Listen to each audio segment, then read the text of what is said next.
திருச்சிற்றம்பலம். சிவபுராணம் பாடல் பொருள் விளக்கம் பகுதி 4. ஞாயிற்கடையாய் கிடந்த அடியிற்கு தாயு திறந்த தயமான தத்துவனே மாசற்ற சோதி மலர்ந்த மலச்சுடரே தேசனே தேனா அமுதே சிவபுரனே பாசமாம் பற்றறுத்து மாறிக்கும் ஆரியனே. பாடலின் பொருள் விளக்கம். தயாவானவன் என்றால் கருணாகரன், தத்துவன் என்றால் மெய்ப்பொருள். நாயினும் கடையேன் இழியினும் இழியேன் என்ன வள்ளல் பெருமான் அகவலில் கூறுவது போல, நாயினும் கீழோன் ஆகிய என்னிடத்தில் மெய்ப்பொருளாகிய நீ தாயினும் மேலான தயாவாக கருணை காட்டியிருக்கின்றாய். நம் இலக்கு என்னவென்றால், நம் இலக்கை தெரிந்து அதை அடைவதுதான் மனித பிறவின் குறிக்கோள் உச்சம் ஆகும். ஈசன் அவனை சேர்வதுதான் மனித பிறப்பின் இரகசியம். அவன் கொடையாளன். அவனை அடைவதால் எல்லா நலனும் உண்டாகிறது. புலன் இச்சையில் பஞ்சேந்திரியங்களின் மூலமாக அறிவே ஏற்படும்.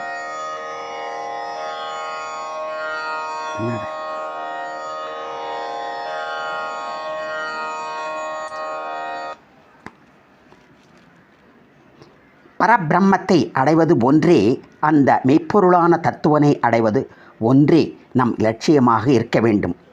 பற்றுக பற்றற்றான் பற்றினை அப்பற்றை பற்றுக பற்றிவிடற்கு குற்றம் குறையேதும் இல்லாத சோதி ஒளியாய் நாபிக் கமலத்தில் மலர்ந்து நிற்கும் சுடரே, இது எப்படி உணர முடியும்? தினமும் நாம் இடைவிடாது தியானித்து அவன் திருவடியில் மனதை தியானித்தால் இந்த மலச்சுடரை நாம் காணலாம். தேசனே தேனார் அமுதே சிவபுரனே. தேசன் என்றால் இங்கு தேஜஸ் என்று பொருள்படும். சிவபுரம் பிரம்மபுரம் என்றும் பொருள்படும். தேஜுமயமானவனே, தேனினும் இனிய அமுதனே, சிவபுரனே. சிவபுரனே என்பதை எப்படி பொருள் கொள்ளலாம் என்றால், சிற்றம்பலம் என்னும் ஊரில் பொன்னம்பலம் என்னும் தலைவனை காண்பது என்று பொருள் கொள்ளலாம். தேஜோ மயத்தை அடைவது எப்படி? அதற்கு இரக்கத்தின் வழியே விந்தை கட்டி விந்து போஜஸ் என்ற நிலையை அடைந்தால், அதாவது அவ்வை விநாயகர் அவர்களில் கூறுவது போல, மூலாதாரத்தில் மூன்றெழும் கனலை காலால் எழுப்பும் கருத்தை அறிவித்தேன் என்பார். வாசி மூலக்கணல் எழுந்தால் போஜஸ் என்ற நிலையை வாசி உடல் முழுதும் பரவி தேஜஸ் நிலை பெறும், ஒளி உடல் பெறும். பாசமா பற்றறுத்து பாரிக்கும் ஆரியனே. பாரிக்கும் என்றால் காப்பாற்றுதல் என்று பொருள்படும். ஆரியனே என்றால் நிறைமனிதன் மற்றும் ஆசிரியன் எனவும் பொருள்படும். பாசமாகிய கட்டை அறுத்து, அதாவது சிறியவர்கள் வினை கொண்டு கிடப்பது பாசம், அதை அறுக்க இறைநிலையில் இருக்கும் ஆசிரியன் தன் சிவபக்தியின் மூலம் கட்டி கொடுக்கின்றான். ஆம், குரு உபதேசம் கொடுத்து சீடனை மென்மையடச் செய்கின்றான். திருச்சிற்றம்பலம். நேச அருள் புரிந்து நெஞ்சில் மஞ்சம் கேட பேராது நின்ற பெருங்கருணை பேராரே ஆரா அமூதே அளவிலா பெம்மானே ஓராதார் உள்ளத்து ஒளிக்கும் ஒளியானே நீராய் உருக்கியன் ஆருயிராய் நின்றானே. பாடலின் பொருள் விளக்கம். நேசமுடன் அடியனுக்கு அருள் புரிந்து என் உள்ளே இருந்த வஞ்சகம் அனைத்தையும் தீர்த்தவன் நீ. என் நெஞ்சகத்தை விட்டு விலகாத பெருங்கருணை என்ற அன்பை காட்டிய பேராளன் நீ. ஆரா அமுதினை அளித்தவன் நீ.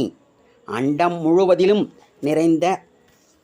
நிறைந்து இருக்கின்ற நீக்கமர நிறைந்தவன், எல்லைகளுக்கு அப்பாற்பட்டவன் நீ.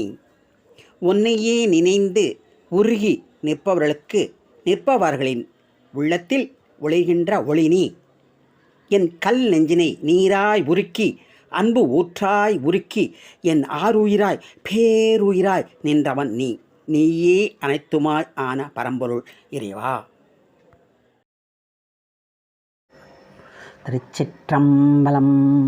இன்பமும் துன்பமும் இல்லானே உள்ளானே அன்பருக்கு அன்பனே யாவையுமாய் அல்லையுமாய் சோதியனே துண்ணீருளே தோன்றா பெருமயனே ஆதியனே அந்தம் நடுவாகி அல்லானே. பொருள் விளக்கம். இன்பமும் துன்பமும் இல்லானே உள்ளானே அன்பருக்கு அன்பனே யாவையுமாய் அல்லையுமாய். பரம்பொருளான உனக்கு இன்பமும் துன்பமும் இல்லை, ஆனால் அனைத்திலும் அனைத்துமாய் நிற்பவன் நீயே. அதாவது பரம்பொருளான நீயே அனைத்து ஜீவராசிகளிலும் நீராய் இருப்பதால் அந்த இன்ப துன்பங்கள் உனக்கும் உண்டாயிற்று.